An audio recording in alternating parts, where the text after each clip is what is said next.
Cordial saludo, mi nombre es Horacio Vera Patiño, estudiante de la Universidad Nacional Abierta a Distancia, de la carrera de Tecnología en Radiología e Imágenes Diagnósticas. Les voy a platicar acerca de los medios de contraste.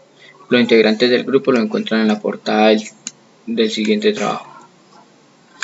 Tenemos que los medios de contraste son medicamentos utilizados para ver de una manera más óptima los blancos y negros y grises dentro de las imágenes diagnósticas, como son las radiografías, resonancias y tomografías.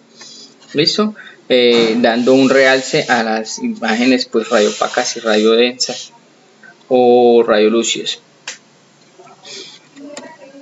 Tenemos un ejemplo de un medio de contraste que es este color radiopaco o color blanco, un estudio llamado colon por enema.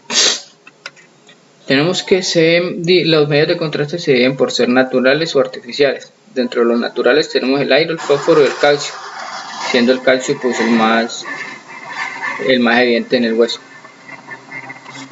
Y tenemos los artificiales, que son los medicamentos. Estos se dividen en positivos y negativos, siendo los positivos los radiopacos y los negativos los radiolúcidos, que es el mismo aire pero aplicado, y el CO2. Dentro de los positivos le llamamos los radiopacos y los negativos son los radiolúcidos. Los radiopacos son el bario, diatrizoatos y medios de contraste iodados. Los diatrizoatos son sales de sodio y meglumina. Hay a veces que utilizan el estudio llamado doble contraste, el cual utiliza el positivo y negativo para ver, por ejemplo, este colon, donde si hubiera utilizado solo esto no se ve esta lesión. Entonces aplican aire y el medio de contraste positivo se va hacia las paredes del colon. Entonces tenemos que para su clasificación también los dividimos en enterales y parenterales, siendo enterales los de vía oral, vía rectal, por sondas, gastroclisis, estomas, y se utiliza para ver órganos huecos y el tracto genitourinario. El medio de contraste utilizado puede ser el bario y los diatrizoatos. Dentro de los parenterales tenemos los iodados hidrosolubles. Se utiliza en vía intravascular o intraarterial, intratecal, vía enteral también cuando hay contraindicación del bario. Tenemos por vías urinarias o vía intratecal, que es en el espacio subaracnoideo. Se utiliza para visualizar estructuras vasculares internas, perfusión de órganos huecos y cavidades. Los medios de contraste utilizados en resonancia son el gadolinio y el manganeso. Esta es una imagen de cómo se verían los medios de contraste utilizados. Tenemos que dentro de los centrales está el bario y los diatrizoatos. Aquí sí es como se ve el bario. Se utiliza para ver esofagograma, transducción intestinal, colon por enema o mecánica de la deglución, como vemos acá.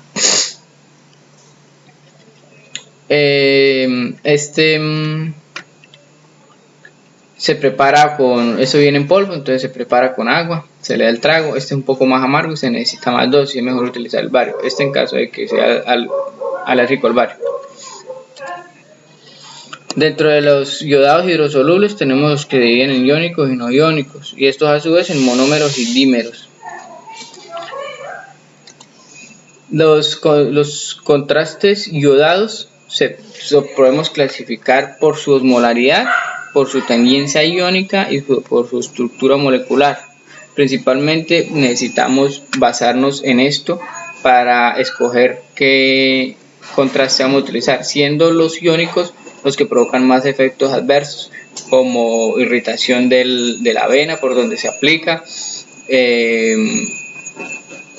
o también urticarias, deshidrataciones. Y estos no iónicos son mejor tolerados. ¿Listo?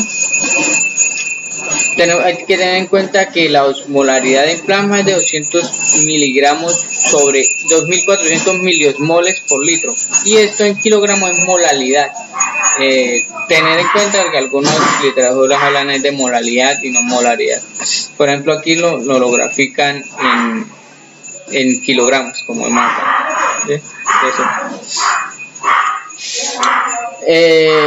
Viendo la clasificación de la tabla en su estructura molecular de los medios de contraste, tenemos los iónicos Tenemos los no iónicos, monoméricos, diméricos, lo mismo a su vez de los iónicos, de los no iónicos. ¿Qué es la diferencia? La diferencia es que en su radical 1, este es el 1, tienen, los iónicos tienen un grupo carboxilo, siendo este el que influye en las reacciones adversas, aparte de sus radicales libres, haciéndolo absorber más agua. Aparte de esto es cuando entra en sangre, se divide en dos. Y aquí pues este es monomérico porque uno solo, y este pues serían dos diméricos porque son dos anillos de benceno, en el cual tiene adheridas las moléculas, dos radicales libres, dos puentes de hidrógeno que los van a llevar a absorber agua, con este también, y sus tres moléculas de yodo.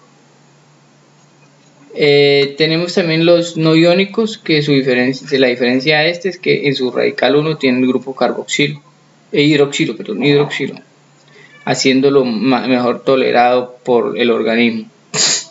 Un solo anillo monomérico, dos anillos diméricos. Estos son los que más utilizan: el iopamidol, iodexol, ioversol y iovitridol.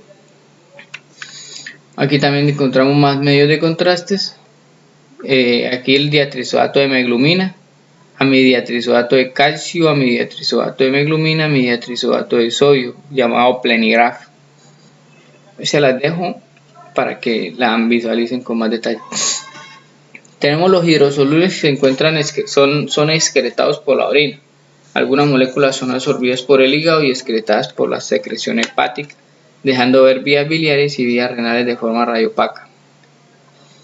Hay que tener en cuenta tres principales características para inyectar el medio de contraste. Estos son unos inyectores automáticos, el cual se coloca el medio de contraste en estos inyectores y la persona desde una consola aplica unos parámetros como la dosis, la presión la dosis y la presión, y el otro se me escapa. El medio de contraste debe tener una osmolaridad igual a la sangre, ni más ni menos. ¿Qué pasa cuando es hiperosmótico? Cuando es hiperosmótico, deshidrata la célula y vasodilata el vaso, tendiendo así el corazón necesitando latir como más fuerte para suplir esa carga de oxígeno, porque como anchó el vaso, entonces necesita más oxígeno y las células se van a deshidratar porque va a absorber agua, haciendo que pues el plasma en sangre sea más escaso, entonces puede ocasionar trombos. Su viscosidad, pues para que sea mejor fluido, tenga mayor fluidez, también para prevenir el riesgo de trombos, y ser hidrosoluble para penetrar poco las células y la barrera hematoencefálica, sea excretado muy rápidamente por la orina. Se debe tener en cuenta una entrevista con el alergista, al paciente se le debe indagar acerca de alergias o enfermedades. Si el paciente tiene insuficiencia renal, hay que tener mucho cuidado con estos pacientes. O si no, a menos que sea una urgencia vital, también aplican un procedimiento llamado nefroprotección, el cual se basa en un tratamiento de líquidos para proteger el riñón antes del estudio.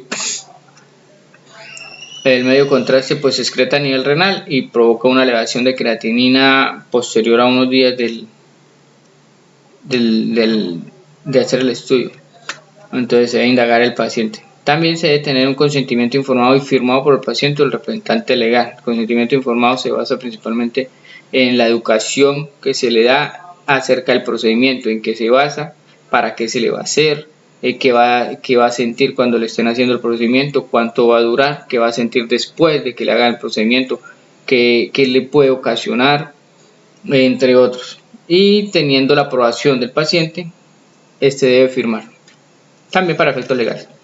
Y algunos pacientes los premedican con antieméticos, que es para prevenir vómito, o antihistamínicos, que es para prevenir alergias.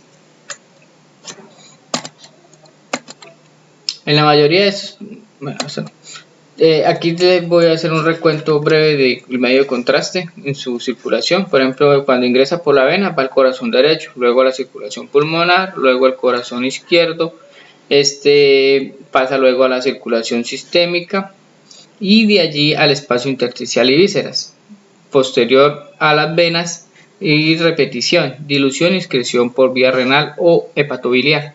¿Qué quiere decir también? Una bicariante, excretado por las dos vías. Aquí tenemos una simple, ya el medio de contraste va progresando poco a poco, luego 35 y 40 segundos y así sucesivamente. A los 78 segundos ya se llama fase nefrográfica.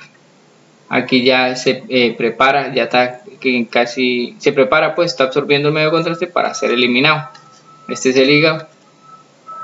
Aquí ya vemos el medio de contraste ya en el cáliz, ya va a eliminar por el uréter. Aquí tenemos otro ejemplo, por ejemplo, esta es una tomografía a los 15-20 segundos de aplicar medio de contraste y esta es a los 35 segundos ya con una vascularización más progresiva del contraste observándose esta imagen. Aquí dicen que probablemente sea un tumor maligno. Entonces, dentro de los liposolubles tenemos el lipiodol, que presenta unas ventajas que es de gran opacidad, son bastante bien tolerados por los tejidos. Son desventajas que presentan reabsorción lenta, liberan yodo, provocando peligro. Esto en mucha de la literatura lo encontré. Paciente con hipertiroidismo no se debe hacer exámenes con medio de contraste, a menos que sea una urgencia vital.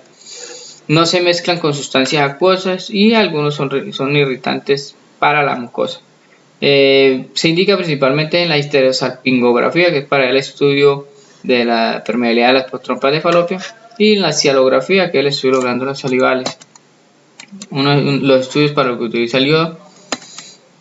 Tenemos los efectos adversos que se dividen en leves, moderados y severos, siendo los leves principalmente pues la ansiedad, un prurito, un rash cutáneo o escaso, una pequeña congestión nasal o moquillo, estornudos, ojos llorosos, sensación metálica en la boca, que calor en el cuerpo, en todo el cuerpo, náuseas, más no vómito, eritema, de pronto un poquito de dolor de cabeza. Esto es como lo podríamos controlar, pues tranquilizando al paciente, tomando los signos vitales. Si están dentro de lo normal, explicarle que los signos vitales están dentro de lo normal, que muy bien dentro de poco le pasará la sensación. Si es posible el médico ahí al lado, como para que sienta mayor confianza el mismo paciente de que no está solo, que todo va a estar bien.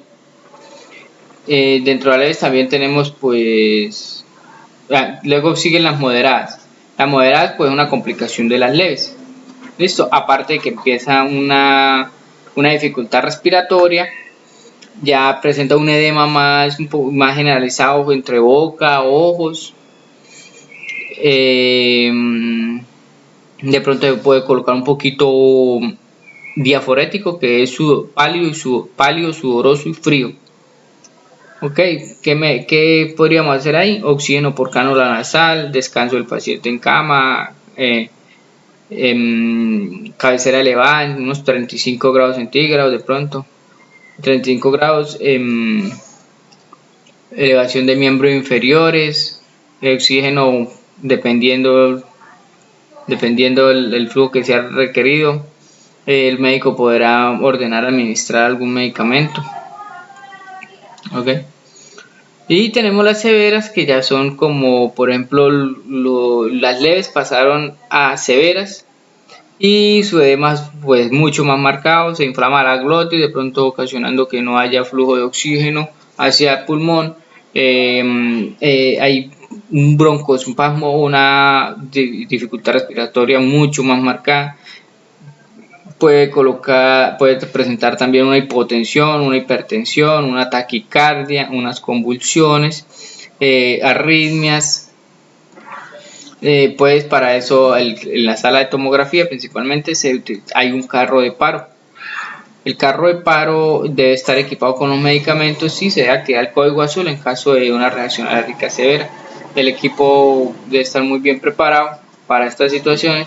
El médico puede ordenar administrar medicamentos pues a nivel vasoactivo como samiodarona, dopamina, adrenalina, etcétera, Para bajar pues la alergia, si fue un shock anafiláctico por alergia, pues hidrocortisona, dexametasona, difenhidramida, etcétera.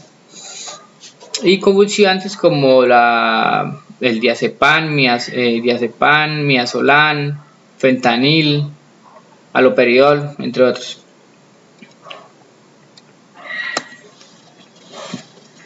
Antes de hacer un examen con medio de contraste se debe mirar la creatinina en sangre. Por lo general, en algunas instituciones se basa en que sea menor o igual a 1.4 miligramos sobre decilitros, como vemos acá. Dependiendo de la institución, algunos son más flexibles y permisivos. Por ejemplo, esta tabla de la Universidad de Wisconsin dicen que los diabéticos, yo lo asimilo como los que alguna patología crónica y los que no, y los sanos. La tasa de filtración glomerular siendo la más adecuada para mirar el parámetro antes de hacer el medio contraste, que sea mayor a 50, y creatinina menor o igual a 1.4. Y los no usar si la tasa de filtración glomerular es la de menos de 40 y la creatinina sea mayor a 1.8, no hacer. ¿Listo? Y los no sanos, menor a 1.8 y mayor a 40, se puede ser la falta de tasa de filtración glomerular. Ok. Dentro de los efectos adversos, también cabe mencionar que está la extravasación o la flebitis del medio de contraste por la vía venosa. ¿Qué sucede? Que esta va también de leve a severo, siendo leve pues una leve tumefacción, una edema no bien marcado, y puede pues ceder con analgesia, el tiempo, aplicar calor o hielo local. Ya pasa a ser moderada y grave cuando el sitio donde fue la extravasación hace un síndrome compartimental afectando estructuras anatómicas adyacentes, puede ser una articulación o músculo.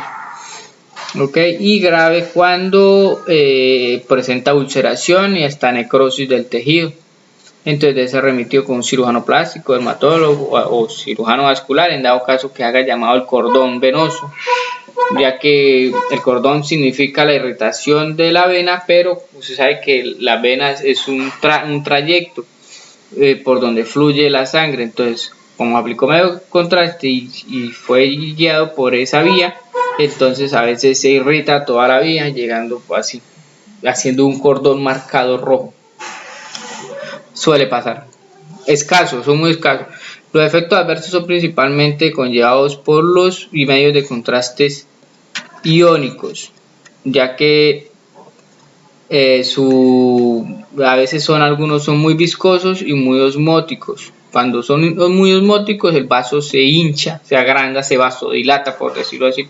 La célula se va construyendo, va disminuyendo su diámetro, y eso puede provocar, pues altera el pH,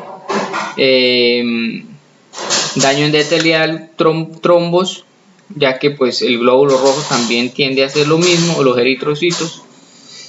Ok. Eso de esa manera. Principalmente son por los iónicos, y los no iónicos pues son mucho mejor tolerables, por decirlo de esa manera. Los efectos adversos son muy escasos, no son en la mayoría, póngale el 1 por mucho el 3% de 1 por mucho 3 personas de cada 100 personas. Aquí tenemos el ejemplo de un rash, una urticaria, y aquí el de una extravasación del medio de contraste. Dentro de la dosis encontramos que en los niños se puede utilizar 1 centímetro de OptiRay por cada 2 kilos de peso, y en los adultos se puede, por lo general son mayor de 50 centímetros de OptiRay, o 1 miligramo por cada kilo de peso, a diferencia del niño que es 1 centímetro por cada 2 kilos, y el adulto 1 centímetro por cada kilo. Dentro de se me olvidó comentarle, dentro del efecto adversos o es normal de la eliminación del medio contraste de ovario, que el paciente va a eliminar materia fecal de color blanco pálido, tener dolor abdominal o de, ¿cómo es que llaman? Una pequeña constipación o estreñimiento. Una opción para el estudio de las vías digestivas: se puede utilizar sal de frutas en combinación con bario. El paciente se da el trago y no debe eructar. De esa manera se aplica medio de contraste positivo y negativo al mismo tiempo. Tener en cuenta ese tipo. ¿Listo? La venopunción, viene mi compañera explicando ese tema. Gracias. Bueno, mi nombre es Dayana Gómez Senado, yo soy estudiante de la UNAP en el programa de Radiología, Imágenes y Diagnósticos, y el día de hoy les hablaré acerca de los conceptos básicos de enfermería para la labor. Entonces, un auxiliar de enfermería es un personal que se encarga del cuidado del paciente, se encarga de supervisar los signos vitales, también educa al paciente y a la familia acerca de los cuidados que éste debe tener, también realiza procesos invasivos, pues ya como la canalización y la aplicación de medicamentos. Entonces, la técnica aséptica. Bueno, esas técnicas asépticas son procedimientos que realiza el personal del área de la salud con el fin de reducir los microorganismos. Entre ellas tenemos el lavado de manos, que tiene, como lo pueden observar, unos pasos a seguir para poder que sea adecuado, que sea lo correcto. Tenemos la utilización de los EPP, que son el equipo de protección personal, en los cuales tenemos guantes, polainas, tapabocas, gorros.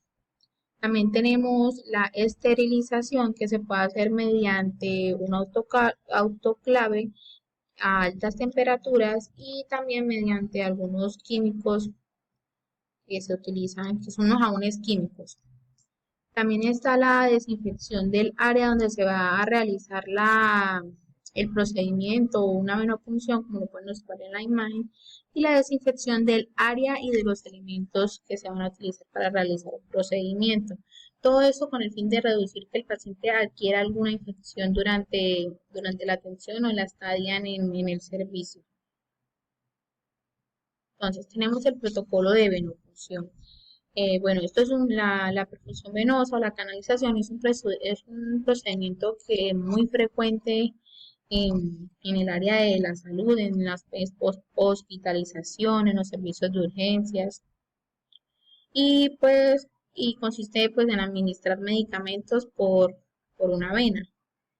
Para esto pues todas las entidades manejan un protocolo diferente, pero pues lo esencial es este. Primero se debe analizar todo el material que se va a utilizar para la venopunción.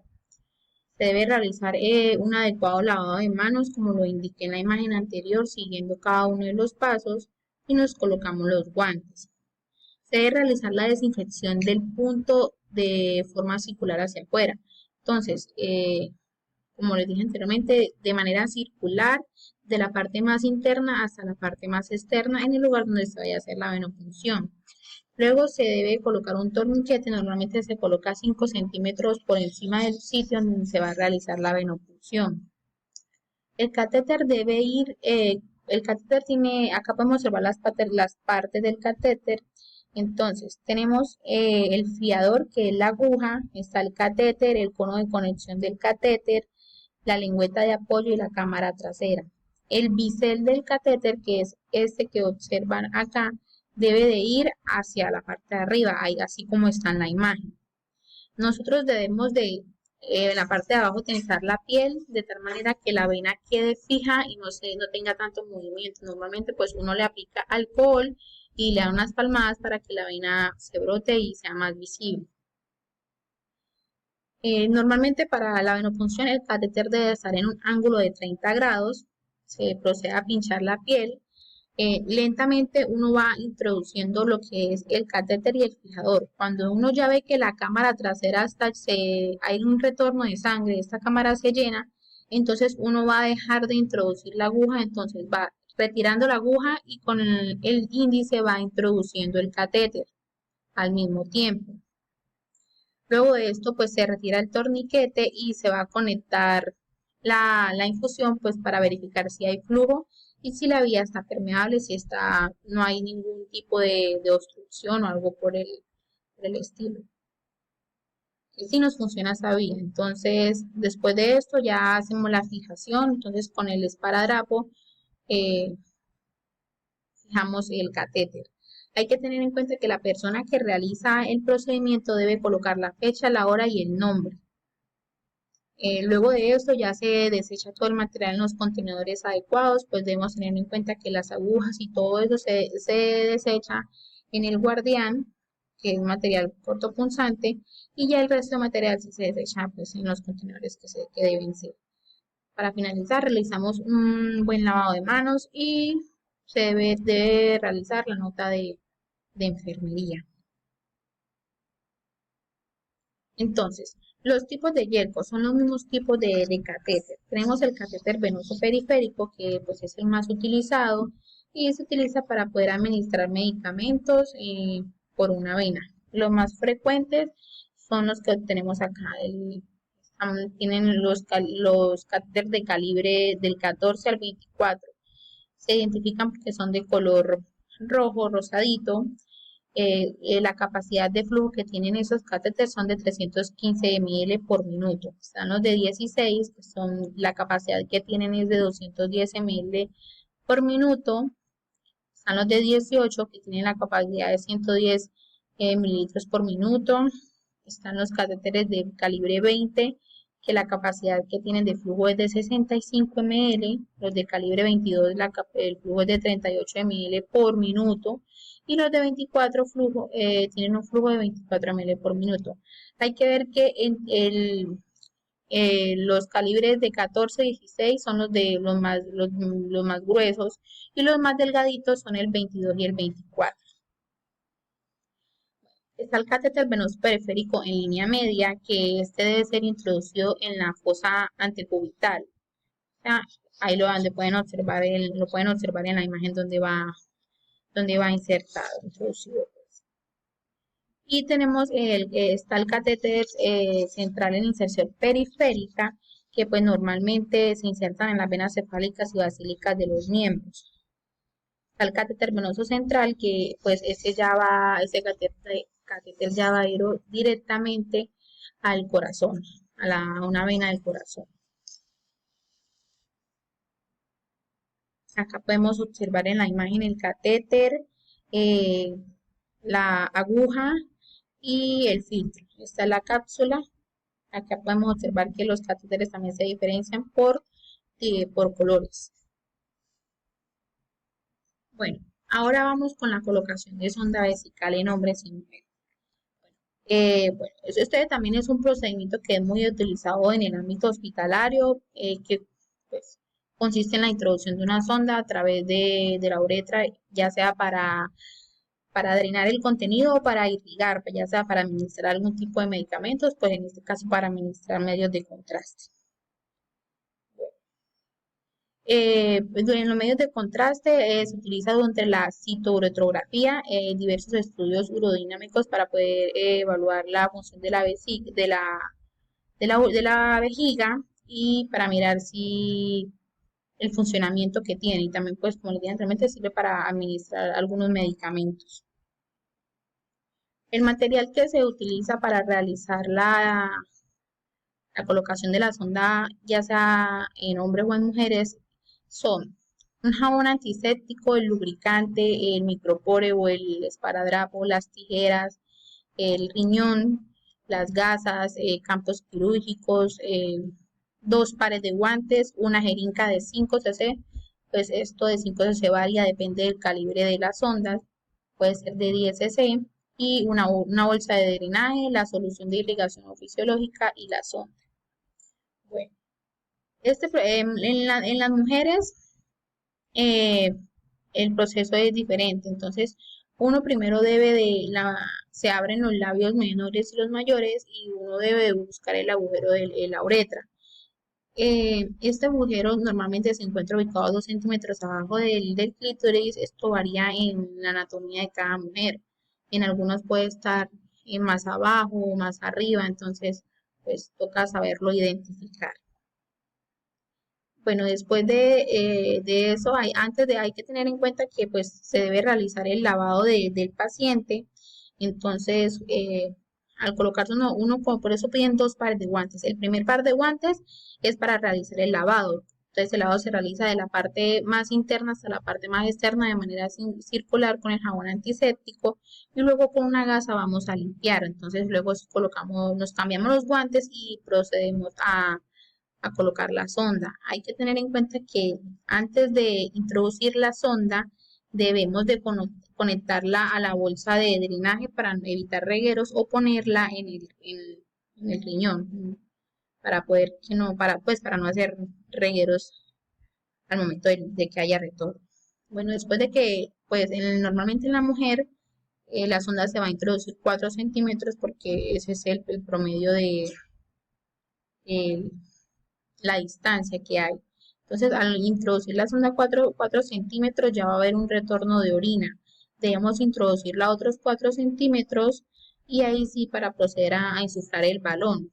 Esta sonda tiene dos cámaras, dos entradas, si lo pueden ver. Una entrada es por donde va a haber el retorno de orina y la otra entrada, que es la más corta, es por donde se va a insuflar el balón que hay en la punta de la sonda. Esto con el fin de que la sonda se quede adentro y no se devuelva.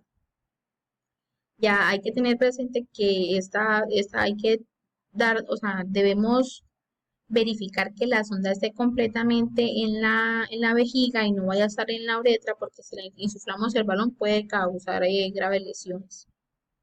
Ya después de insuflar el balón, uno verifica que la sonda quede bien, no se salga y procedemos a desechar todo el material.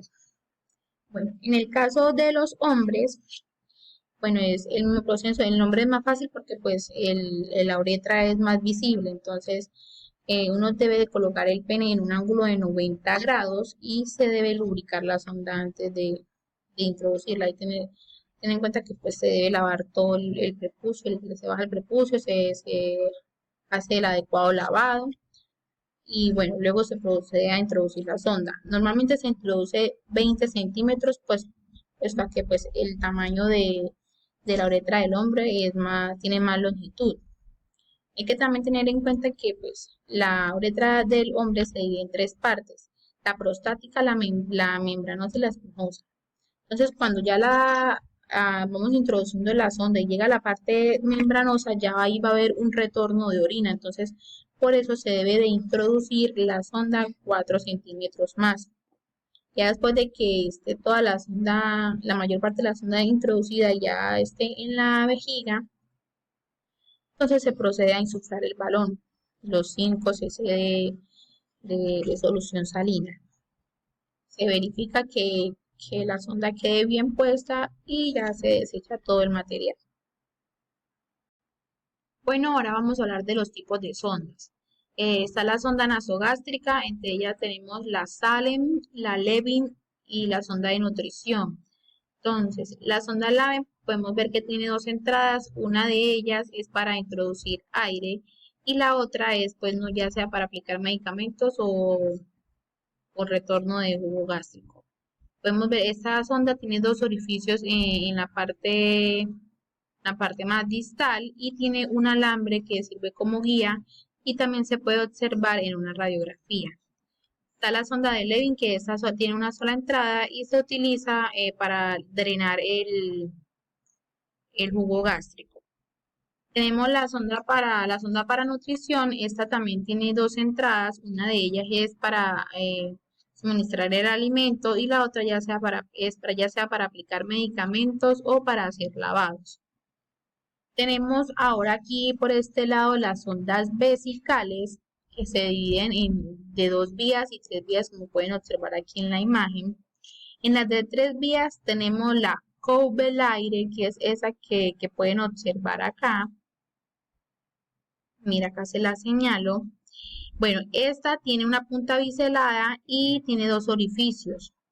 Son dos orificios laterales, si los pueden observar acá. Está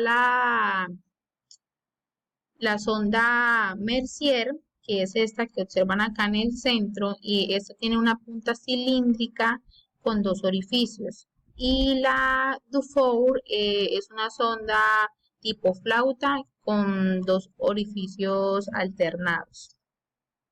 En las de dos vías tenemos la sonda Foley, que pues es una de las más utilizadas, es la que tiene el baloncito y esa se utiliza a largo plazo. Está la sonda Nelaton, que es la que podemos observar acá, que esta sonda pues normalmente se utiliza para procedimientos rápidos, como el drenaje, más que todo, como para drenar eh, la orina en este caso. Y está la sonda de Tianman, que se diferencia en la sonda Foley a que la punta es biselada, o sea, no es como la de la sonda Foley, es diferente. Tiene también dos entradas, por una es donde se drenan o se drenan líquidos o se administran medicamentos, y la otra es para insuflar el balón con solución salina para poder que no se salga, perdón, para sostener la sonda. Bueno, ahora vamos a hablar acerca de la colocación de sonda rectal. Esto consiste en la introducción de una sonda en el recto a través del ano. Entonces, hay que tener en cuenta estos pasos para poder hacer la correcta colocación de la sonda. Primero, se le debe informar al paciente sobre el procedimiento que se va a realizar, ¿cierto? Bueno, luego de eso, el paciente se debe retirar toda la ropa que tenga y se debe poner una bata. Debemos preparar el material para para poner la sonda. Pues en este caso es las gasas, los guantes, el lubricante, la sonda rectal, un cubrecamas y una bata. El siguiente paso, bueno, se le debe decir al paciente que la vejiga debe estar desocupada, eso es algo muy importante. Luego procedemos a realizar el lavado de manos, así como debe ser, con todos los pasos. Nos ponemos los guantes y vamos a realizar la limpieza del ano. Esto debe ser de manera circular desde la parte más interna hasta la parte más externa. En esta imagen pueden observar la posición del paciente, que debe ser en decúbito lateral izquierdo, y la pierna debe de estar flexionada y la cola debe de ir en el borde de la cama, debe sobresalir un poco. Luego de esto es importante lubricar muy bien la sonda, ya sea con vaselina o con algún otro lubricante.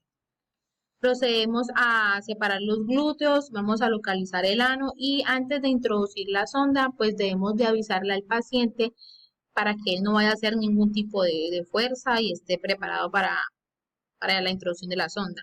Normalmente en adultos se introducen 10 centímetros y en niños 5 centímetros. Ya una vez pues esté la sonda dentro, se realiza una limpieza de la zona rectal, pues y se procede a fijar la sonda, ya sea con esparadrapo o con micropore. Entonces, también pues es normal que el paciente pues muchas veces sienta ganas de ir al baño o la sensación de que se le vaya a salir el medio contraste, pues en este caso. Entonces, normalmente se le pide al paciente que debe contener, de contraer el esfínter anal para evitar la salida del líquido. Como les digo, en radiología se utiliza este método para aplicar medios de contraste para poder analizar muy bien el colon. Bueno, eso es todo. Muchísimas gracias.